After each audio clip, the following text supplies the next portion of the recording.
আহত এক তরুণীকে এভাবেই সান্ত্বনা দিলেন ভারতের প্রধানমন্ত্রী নরেন্দ্র মোদী।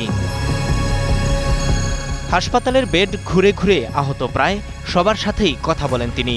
যারা ভর্তি রয়েছেন নয়াদিল্লির লোকনায়ক হাসপাতালে খোঁজ খবর নেন চিকিৎসক ও কর্মকর্তাদের কাছ থেকেও। পূর্ব নির্ধারিত ভুটান সফর শেষে দেশে ফিরেই হাসপাতালে যান মোদী। ভুটানে থাকতেই এক বক্তব্যে দিল্লির লালকেল্লার সামনে গাড়ি বিস্ফোরণের ঘটনাকে ষড়যন্ত্র বলে উল্লেখ করেছিলেন মোদী। বহুত ভারী মন সে আয়া হুঁ। আমি খুব ভারাক্রান্ত হৃদয় নিয়ে এখানে এসেছি। দিল্লিতে ঘটে যাওয়া ভয়াবহ ঘটনা সকলকে গভীরভাবে শোকাহত করেছে। আমি ক্ষতিগ্রস্ত পরিবারের দুঃখ বুঝতে পারছি। আমি এ ঘটনার তদন্তকারী সব সংস্থার সাথে যোগাযোগ রেখেছি। আমাদের সংস্থাগুলো এ ষড়যন্ত্রের গভীরে যাবে। এর পেছনে থাকা কেউ রেহাই পাবে না। অবশ্য বিস্ফোরণের পরও দুদিন পর্যন্ত এটিকে সন্ত্রাসী হামলা বলেনি ভারত। দেশে ফিরে মোদী বৈঠক করেন স্বরাষ্ট্র ও প্রতিরক্ষা মন্ত্রী সহ মন্ত্রিসভার অন্য সদস্যের সাথে। এরপরই সরকার নিশ্চিত করে বিস্ফোরণটি ছিল মূলত সন্ত্রাসী ঘটনা।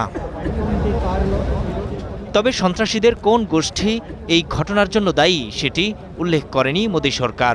দাবি করা হয়েছে দেশবিরোধী শক্তি এটি ঘটিয়েছে। গেল এক দশকের মধ্যে নয়াদিল্লিতে এটাই সবচেয়ে বড় ধরনের হামলার ঘটনা, যে কারণে শহর জুড়ে নিরাপত্তা ও তল্লাশি বাড়িয়েছে প্রশাসন। হামলার ঘটনায় তদন্ত অনেকটাই এগিয়েছে। গ্রেপ্তার করা হয়েছে একাধিক সন্দেহভাজনকে। গত সোমবার সন্ধ্যা ৭টার দিকে মোঘল সাম্রাজ্যের স্মৃতি বিজড়িত দিল্লির লালকেল্লার সামনে এই বিস্ফোরণে মারা যায় ৮ জন, আহত অন্তত ৩০ জন। এর ১৭ ঘণ্টার মাথায় পাকিস্তানের ইসলামাবাদে আদালত ভবনের সামনে আরেক বিস্ফোরণে মারা যায় ১২ জন। ভারতের মদদে আফগানিস্তান থেকে এই হামলা হয়েছে বলে দাবি ইসলামাবাদের, তবে তা প্রত্যাখ্যান করেছে নয়াদিল্লি।